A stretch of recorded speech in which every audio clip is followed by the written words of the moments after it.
Good morning students. Capacitance में we had started what dielectrics.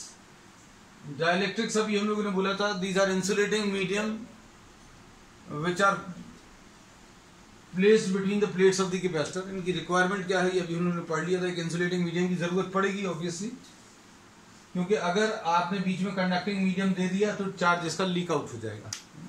और insulating medium की properties या डाइलेक्ट्रिक्स की प्रॉपर्टीज पढ़ी थी अभी हम लोगों ने। इसमें अभी हम लोगों ने पढ़े थे दो टाइप के डाइलेक्ट्रिक्स। क्लासिफिकेशन तो दो लिए थे, लेकिन अभी मेजर एक क्लासिफिकेशन जो यूज किया वो पोलर डाइलेक्ट्रिक्स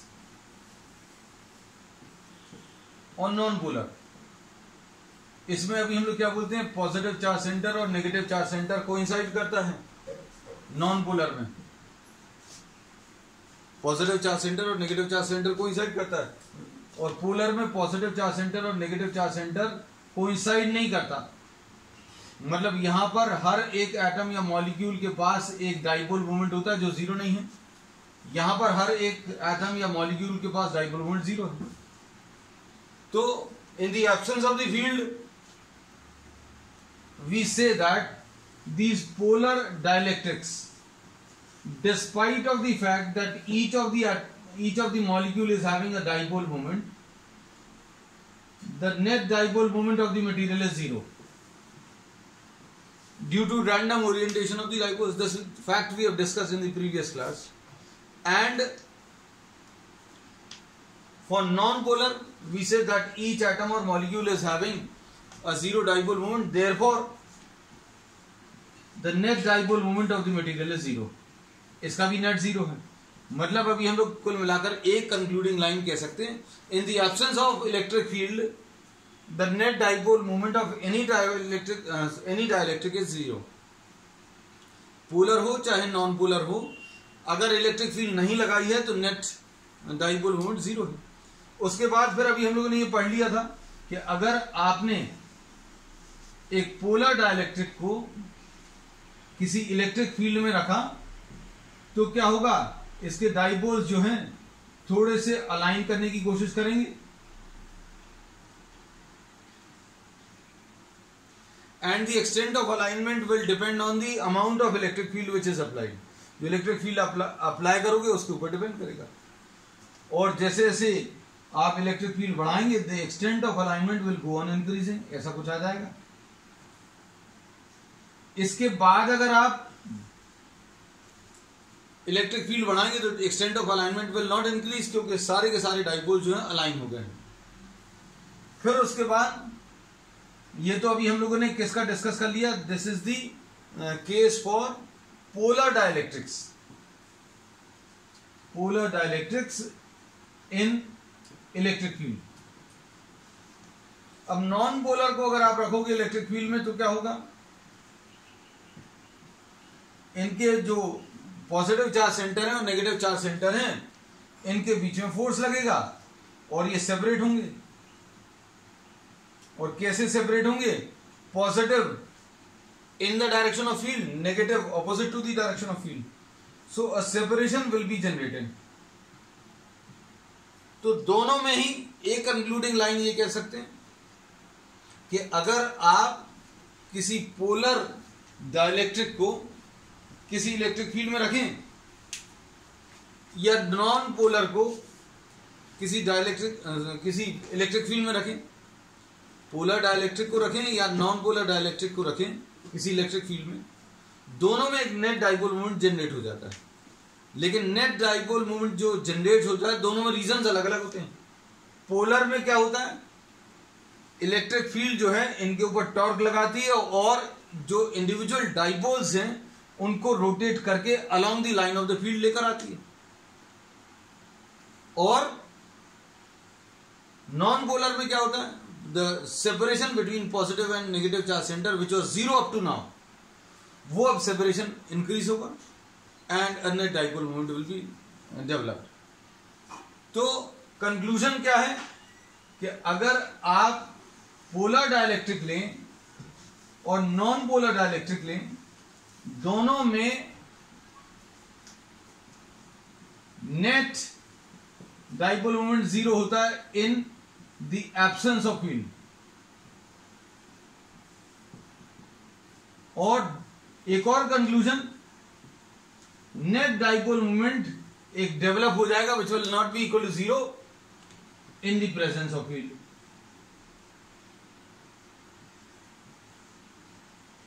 ठीक, अब हम लोगों को यह पता चल गया कि इलेक्ट्रिक फील्ड अप्लाई करने पर डाइलेक्ट्रिक में एक डाइपोल मोमेंट जनरेट हो गया। ठीक है, अब हम लोग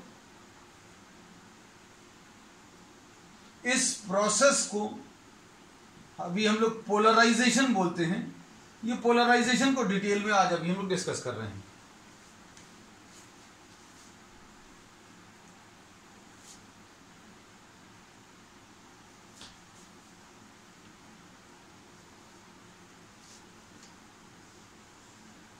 अगर किसी डाइलेक्ट्रिक को हम लोग किसी इलेक्ट्रिक फील्ड में रखेंगे, ये इलेक्ट्रिक फील्ड कैसे हो सकती है? दिस इलेक्ट्रिक फील्ड में भी generated between the plates of the capacitor. और इनफैक्ट अभी हम लोग यही डिस्कस करना चाह रहे हैं। ये जो एक्सटर्नल इलेक्ट्रिक फील्ड अभी हम लोग लेते हैं E0, this is the electric field between the plates of the capacitor, और इसकी वैल्यू E0 की वैल्यू सिग्मा अपॉन एप्सिलॉन 0 होती है। अब ये E0 बना लिया। अब अंदर का जो डायग्राम आएगा वो ऐसा कुछ आएगा।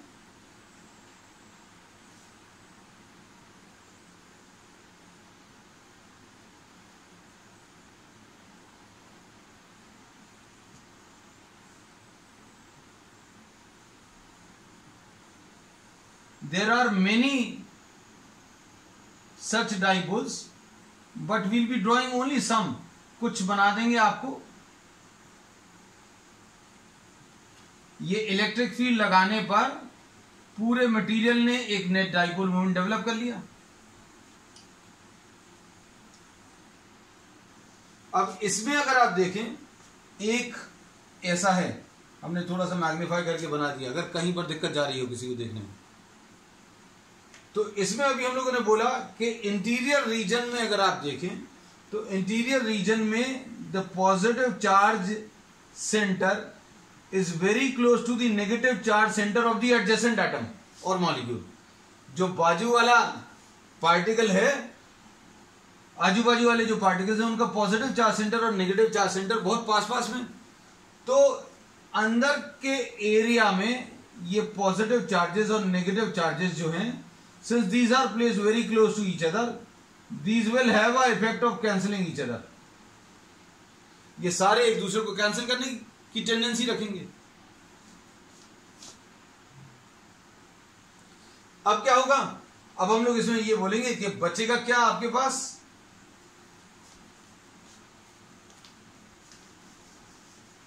आपके पास इस इलेक्ट्रिक फील्ड के कारण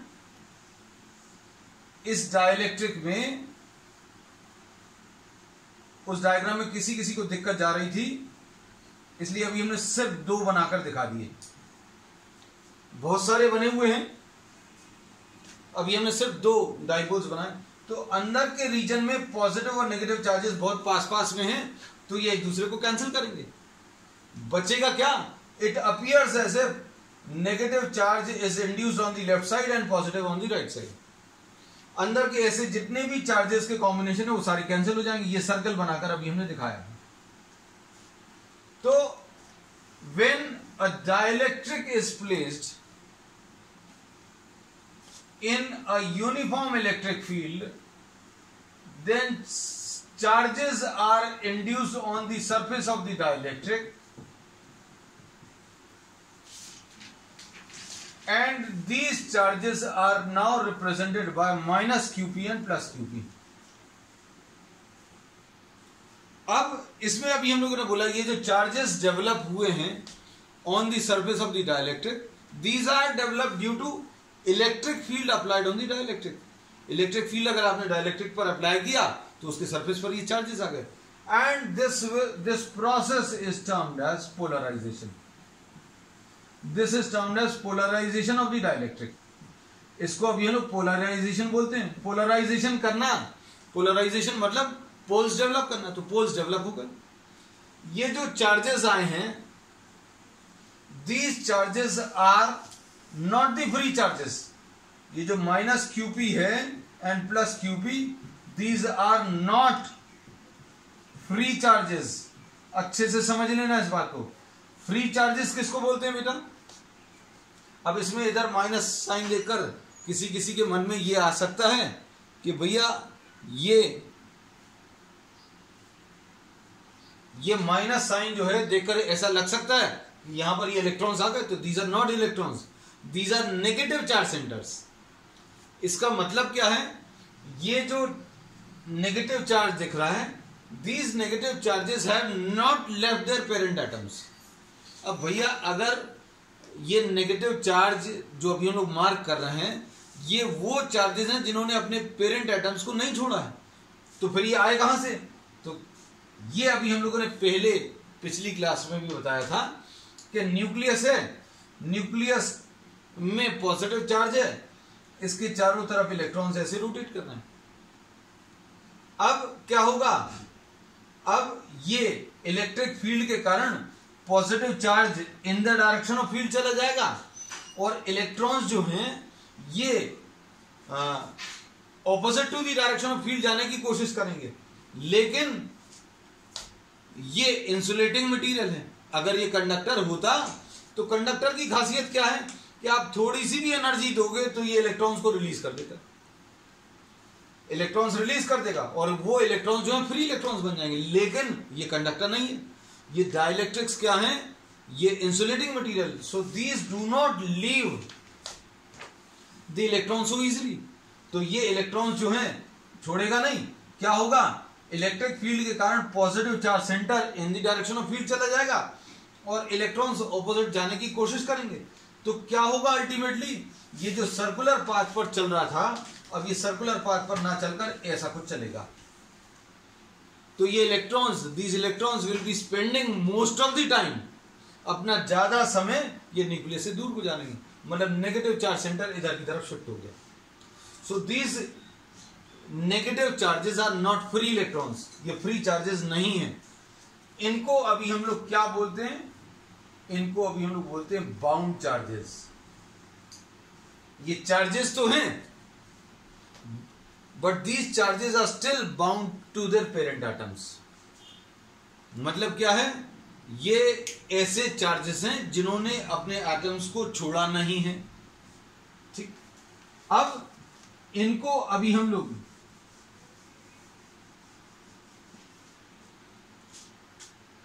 charge due to polarization of the dielectric भी बोलते हैं।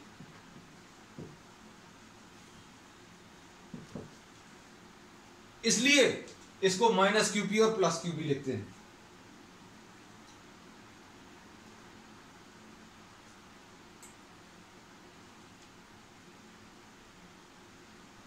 अब इसमें नेक्स्ट है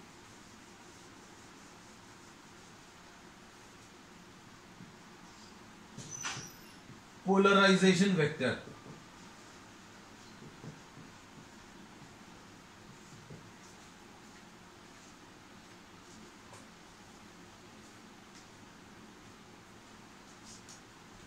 पोलराइजेशन वेक्टर जो है it is defined as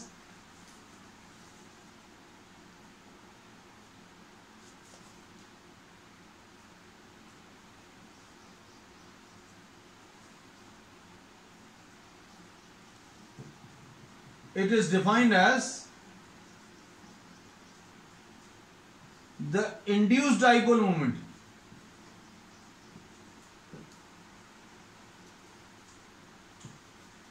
per unit volume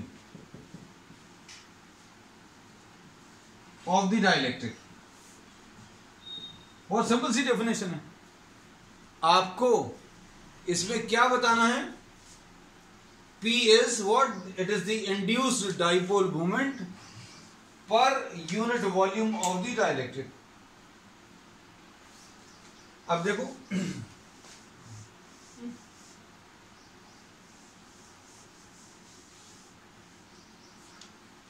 polarization vector का अगर हम मैग्नीट्यूड निकालें तो ये क्या आ जाएगा, induced dipole moment upon what, the volume. अब इंड्यूस्ड डाइपोल मोमेंट कैसे मिलेगा, डाइपोल मोमेंट तो मालूम है कैसे निकालते हैं भैया, एक माइनस क्यूबी है प्लस क्यूबी है, आपको इतना बड़े में अच्छा नहीं लग रहा है, ऐसा छोटा सा बना लो भैया, यहां पर ये माइनस क्यूबी है और ये प्लस क्यूबी है, और इन दोनों के बीच का जो सेपरेशन है वो एल मार्क कर लो, ये एल मार्क कर लिया। अब इंड्यूस्ड डाइपोल मोमेंट, अब इंड्यूस्ड डाइपोल मोमेंट क्यों बोला, क्योंकि ये पहले से प्रेजेंट नहीं था, आपने जब डाइलेक्ट्रिक को इलेक्ट्रिक फील्ड में रखा तब ये जनरेट हुआ। और ये कैसे मिलेगा, डाइपोल मोमेंट कैसे मिलता है, one of the charge into the separation between the two charges, ये डाइपोल मोमेंट आ गया, पर यूनिट वॉल्यूम ए इंटू एल, ऐसा कुछ आ जाए। अब ये कितना आएगा बेटा, ये आ गया QP divided by A. QP क्या है, द इंड्यूस्ड चार्ज और द बाउंड चार्ज, इसको अभी हम लोग क्या क्या बोल रहे हैं, इंड्यूस्ड चार्ज भी बोल रहे हैं, बाउंड चार्ज भी बोल रहे हैं, charge due to polarization of the dielectric भी बोल रहे हैं। क्या क्या बोला है, इंड्यूस्ड चार्ज बोल दिया, बाउंड चार्ज बोल दिया, और charges due to polarization of the dielectric. तो ये चार्ज पर यूनिट एरिया आया। अब चार्ज पर यूनिट एरिया जो है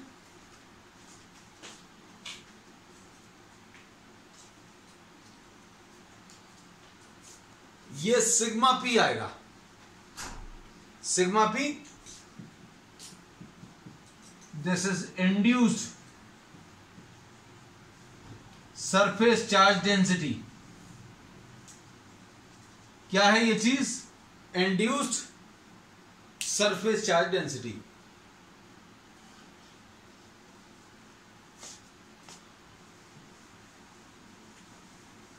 तो क्या पढ़ लिया बेटा अपन ने आज, इतने में हम लोगों ने ये पढ़ लिया कि अगर आप किसी डाइलेक्ट्रिक को किसी इलेक्ट्रिक फील्ड में रखेंगे तो उसके अंदर एक डाइपोल मोमेंट आ जाएगा। अब डाइपोल मोमेंट बनाने के लिए अभी हम लोगों ने ऐसा कुछ डायग्राम्स बनाए थे, माइनस प्लस और माइनस प्लस। हमने बोला अंदर वाले कैंसिल कर देंगे, ये अंदर वाले कैंसिल कर देंगे, यहां पर सिर्फ माइनस क्यूपी आ जाएगा और ये प्लस क्यूपी आ गया, ये पता चल गया। ये कब होगा, इन the presence of an electric field. अगर आप इलेक्ट्रिक फील्ड में रखोगे तो ऐसा कुछ आएगा। और ये इलेक्ट्रिक फील्ड में रखने पर ये जो चार्जेस आए हैं, इस फिनोमेना को अभी हम बोलते हैं polarization of the dielectric. And polarization of the dielectric के कारण जो सरफेस चार्जेस आए हैं ये फ्री चार्ज नहीं है, ये बाउंड चार्ज है, ये भी पता चला। फिर उसके बाद पोलराइजेशन वेक्टर के बारे में पढ़ा। पोलराइजेशन वेक्टर क्या है, it is defined as the induced dipole moment per unit volume, मतलब क्यूपी इंटू डाइपोल मोमेंट का निकालने का तरीका यही है कि charge into distance, charge into distance ले लिया अपॉन एरिया इंटू डिस्टेंस, ये वॉल्यूम आ गया। अब क्यूपी बाई ए आ गया, क्यूपी बाई ए यानी कि इंड्यूस्ड सरफेस चार्ज डेंसिटी, ऐसा कुछ आ गया। अब इसके बाद पोलराइजेशन वेक्टर कैलकुलेट अभी हम लोगों ने अगर किया तो क्या पता चला कि इंड्यूस्ड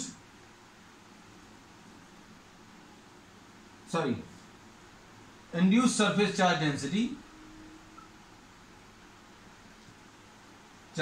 डेंसिटी और पोलराइजेशन वेक्टर में एक रिलेशन है। क्या रिलेशन है, polarization vector is numerically equal to, numerically है दोनों क्वांटिटीज बिल्कुल अलग, अच्छे से समझना बात को। Polarization vector is numerically equal to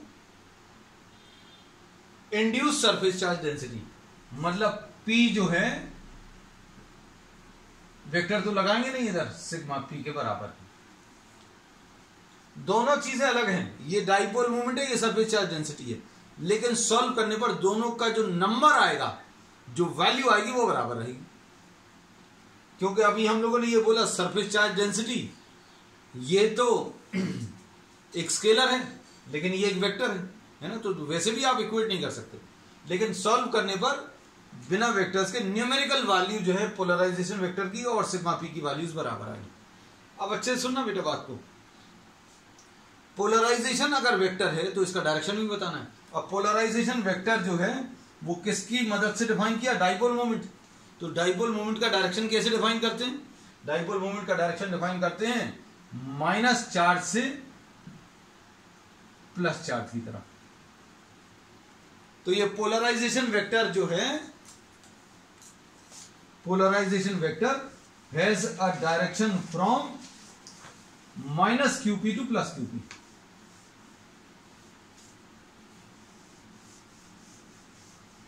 polarisation vector जो है इसका डायरेक्शन कहां से कहां है, माइनस क्यूपी से लेकर प्लस क्यूपी तक। अब आगे सुनो, बहुत सारी चीजें आज सुनने को मिलेगी है ना, तो ध्यान दिए रहना। अगर फॉलो नहीं कर पा रहे हो, if you are not able to write down along with me, तो आप बाद में वीडियो को देखकर आप नोट जरूर बनाना इसके। अब हम लोगों को यह पता चल गया कि पोलराइजेशन वेक्टर क्या है। किसी डाइलेक्ट्रिक को किसी इलेक्ट्रिक फील्ड में रखेंगे तो क्या होगा ये पता चल गया। अब देखो, अब हम लोग पढ़ेंगे रीजन।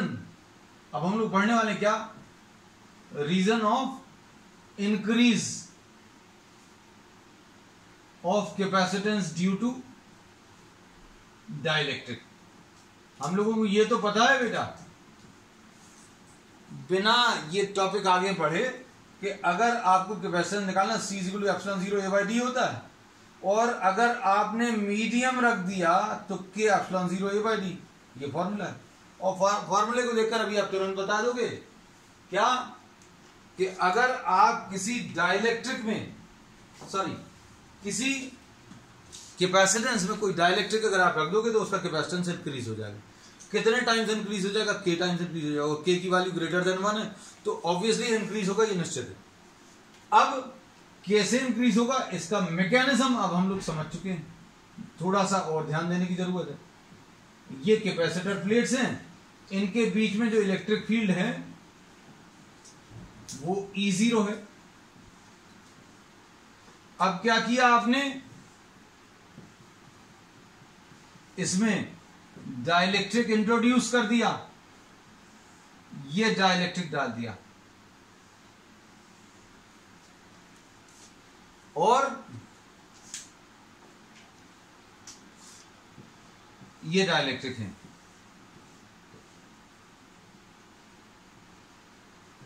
ये माइनस क्यूपी है, ये प्लस क्यूपी है।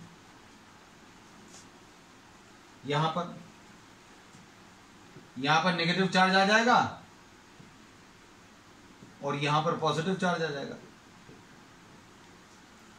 और अगर ये कंडक्टर होता तो कंडक्टर में तो तुम लोग पहले ही से बता सकते हो कि भाई अगर यहां पर पॉजिटिव चार्ज होगा तो इसके इलेक्ट्रॉन्स यहां की तरफ आ जाएंगे, लेकिन ये अब हमें पता चल गया ये इलेक्ट्रॉन्स नहीं, ये फ्री इलेक्ट्रॉन्स नहीं है, दीज आर बाउंड चार्जेस।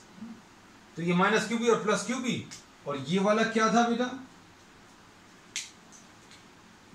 ये प्लस क्यू और माइनस क्यू था। ठीक, अब इसमें क्या होगा, आपने एक एक्सटर्नल इलेक्ट्रिक फील्ड E0 में, E0 बना दे, थोड़ा सा नीचे बना दे रहे हैं, थोड़ा सा ऊपर भी बना देंगे, ये E0 है। ये electric field between the plates of the capacitor है, E0। अब डाइलेक्ट्रिक अगर आपने अंदर इंट्रोड्यूस कर दिया तो सरफेस पर चार्जेस आ जाएंगे, और ये चार्जेस कितने आएंगे, माइनस क्यूपी और प्लस क्यूपी। अब क्या होगा, अंदर एक इलेक्ट्रिक फील्ड आ गई, और इस इलेक्ट्रिक फील्ड को हम लोगों ने ईपी से रिप्रेजेंट कर दिया। ये इलेक्ट्रिक फील्ड को अभी हम लोगों ने ईपी से रिप्रेजेंट कर दिया, ये ईपी आ गया। अब देखो, ये ईपी का डायरेक्शन ऐसा क्यों मार्क किया, ऐसा क्यों नहीं मार्क किया। इलेक्ट्रिक फील्ड का डायरेक्शन होता ही है पॉजिटिव से negative, away from the positive and towards the negative, ऐसा याद रख लो। तो अंदर वाला जो डाइलेक्ट्रिक है उसका पॉजिटिव ये है, पॉजिटिव से नेगेटिव मतलब ऐसा कुछ आएगा। तो ये डाइलेक्ट्रिक रखने की वजह से क्या हुआ, E0 राइट की तरफ आ रहा था, अंदर एक EP आ गया ऑपोजिट डायरेक्शन में, और ये EP का जो मैग्नीट्यूड है वो E0 से कम रहेगा।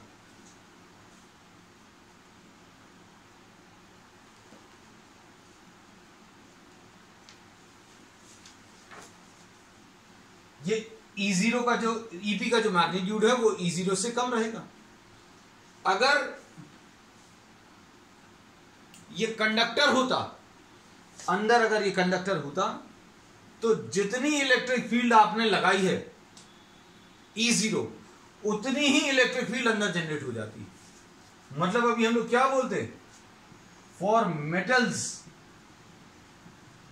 और गुड कंडक्टर्स अंदर की इलेक्ट्रिक फील्ड बाहर की इलेक्ट्रिक फील्ड के बराबर हो जाएगी। अंदर की इलेक्ट्रिक फील्ड बाहर की इलेक्ट्रिक फील्ड के बराबर हो जाएगी।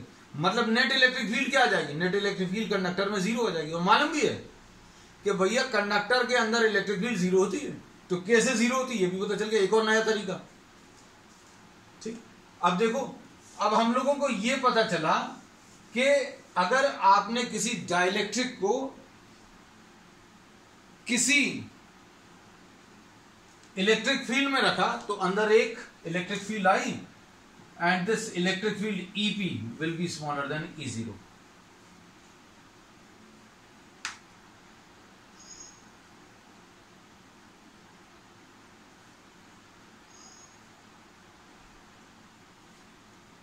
ठीक, अब net electric field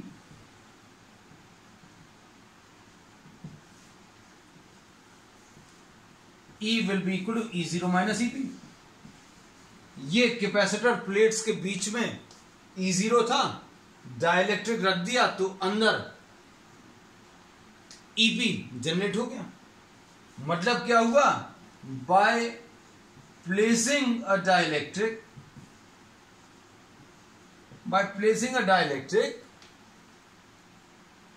what happens, electric field decreases।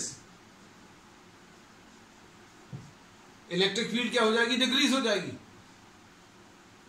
इस स्पेस में इलेक्ट्रिक फील्ड डिक्रीज हो गई, और इलेक्ट्रिक फील्ड अगर डिक्रीज हो गई तो पोटेंशियल डिफरेंस को क्या होगा, potential difference is equal to E into D.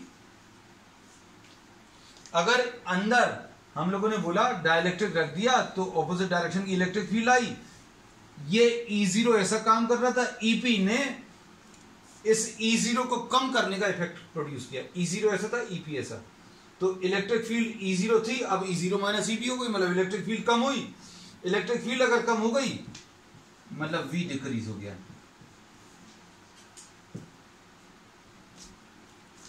और हमारी पूरी कोशिश इस पूरे चैप्टर में अभी हम लोगों ने यही कहा है कि कैपेसिटेंस अगर बढ़ाना है तो आप चार्ज ज्यादा करके पोटेंशियल कम करना है। मतलब कम पोटेंशियल पे ज्यादा चार्ज स्टोर कर पाए, कम पोटेंशियल पे ज्यादा चार्ज स्टोर कर पाए, वो ज्यादा अच्छा कैपेसिटर होगा। अब पोटेंशियल कम क्यों करते हैं, इसका रीजन अभी हम लोग पिछली क्लासेस में बहुत डिटेल में डिस्कस किया। पोटेंशियल कम क्यों रखना है, क्योंकि पोटेंशियल अगर ज्यादा होगा तो इसके बीच का जो स्पेस है, पोटेंशियल अगर ज्यादा होगा तो क्या होगा, इसके बीच का जो स्पेस है वो आयनाइज हो सकता है, और अगर आयनाइज हो गया तो क्या होगा, ये कंडक्टिंग हो जाएगा, और कंडक्टिंग अगर हो गया तो कैपेसिटर प्लेट्स के बीच में चार्जेस का लीकेज या ट्रांसफर स्टार्ट हो जाएगा। और हमारा जो मेन मकसद है चार्जेस को स्टोर करना, वो चार्जेस ही नहीं बचेंगे। तो अभी हम लोग कोशिश क्या है, पूरी हम लोग की पूरी कोशिश ये है कि आपको कैपेसिटेंस ज्यादा करना है, तो ज्यादा करने के लिए आप चार्ज ज्यादा स्टोर कर पाए, किस पर, कम पोटेंशियल पर। पोटेंशियल आपको कम रखना है, क्योंकि पोटेंशियल अगर आप इंक्रीज करेंगे तो जो इंसुलेटिंग मीडियम है उसका ब्रेकडाउन हो सकता है, और जितनी इलेक्ट्रिक फील्ड पर बीच का इंसुलेटिंग मीडियम आयनाइज होना शुरू हो जाता है या ब्रेक डाउन हो जाता है, उसको भी अभी हम लोग बता चुके हैं पहले, आज फिर बता दे रहे हैं। That is called as dielectric field strength. Dielectric field strength ये पुराने टॉपिक्स में डिस्कस किया था, आज फिर से बोल दे रहे हैं। तो डाइलेक्ट्रिक फील्ड स्ट्रेंथ क्या है बेटा? डाइलेक्ट्रिक से रिलेटेड प्रॉपर्टी है the minimum amount of electric field which is required for the breakdown of the dielectric. तो कितनी इलेक्ट्रिक फील्ड पर, मिनिमम कितनी इलेक्ट्रिक फील्ड पर ये बीच का इंसुलेटिंग मीडियम ब्रेक डाउन हो जाए या आयनाइज हो जाए, उस इलेक्ट्रिक फील्ड को अभी हम लोग डाइलेक्ट्रिक फील्ड स्ट्रेंथ बोलते हैं। और ये अभी हम लोग पिछली क्लासेस में डिस्कस कर चुके हैं। और ये डाइलेक्ट्रिक फील्ड स्ट्रेंथ की जो वैल्यू है वो अभी हम लोग एयर के लिए 3 किलो वोल्ट्स पर मिलीमीटर या फिर 3 इंटू 10⁶ वोल्ट्स पर मीटर बता चुके हैं।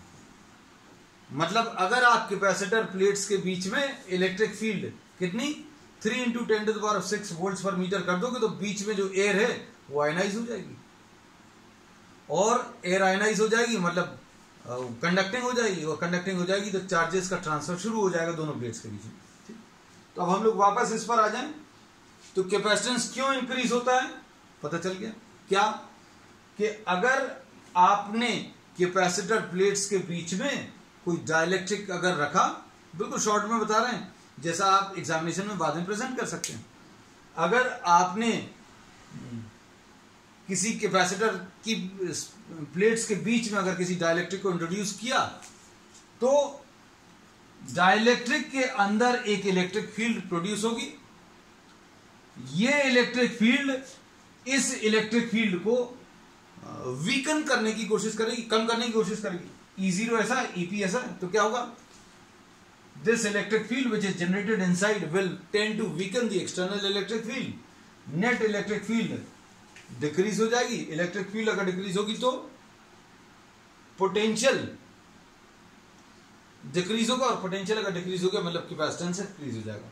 सो we know this fact that whenever a dielectric is introduced between the plates of the capacitor, what happens? Its capacitance increases. ठीक है, अब इसके बाद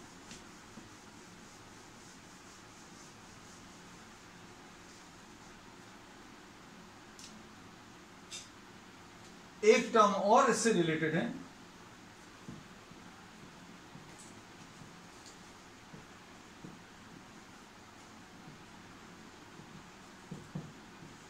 लीनियर आइसोट्रोपिक डाइलेक्ट्रिक्स।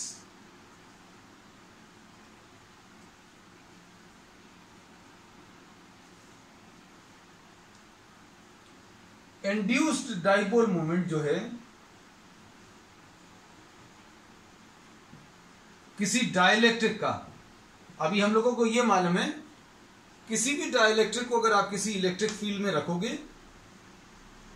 तो उसके अंदर कुछ सरफेस चार्जेस आ जाएंगे, -QP और +QP,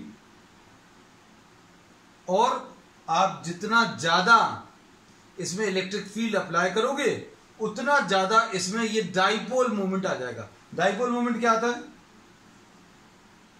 QP×L, ये इंड्यूस्ड डाइपोल मोमेंट आ जाएगा। So those dielectrics in which the induced dipole moment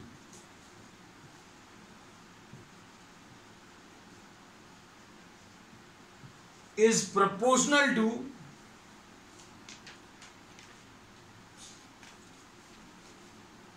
proportional to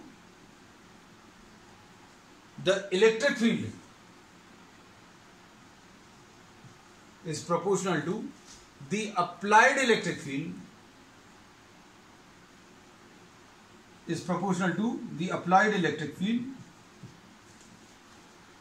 such type of dielectrics are termed as linear isotropic dielectrics. ठीक है, चलिए, that's all for today. We will continue with the types of dielectrics. इसमें थोड़ा सा और बचा हुआ है. We'll be finishing off everything about dielectrics tomorrow. That's all.